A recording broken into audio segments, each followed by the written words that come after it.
Sino memang perlu busur mai tini kono kunjuri ko. Aku sih, aku ini kenone. Aku yang bodoh nih kok sih. Aku ini sanau ini. Aku ini pun buku. Mai sini aku ini segi angang nih kok.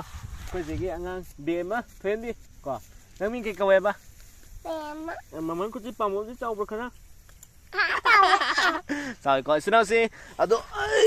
Masih. Ngasih video sih kenone. Ngasih video sih kayak video nak kan dah. San pun buku video nih. Aduh, san pun mesti ngalai pun lagi. Vậy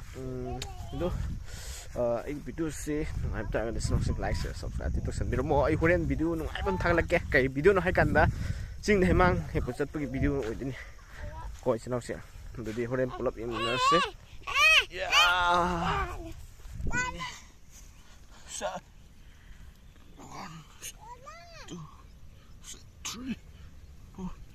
4 5 6 7 8 9 10 tiền này được quá lên xem Bạn đi chồng 2 Chú 4 Thợ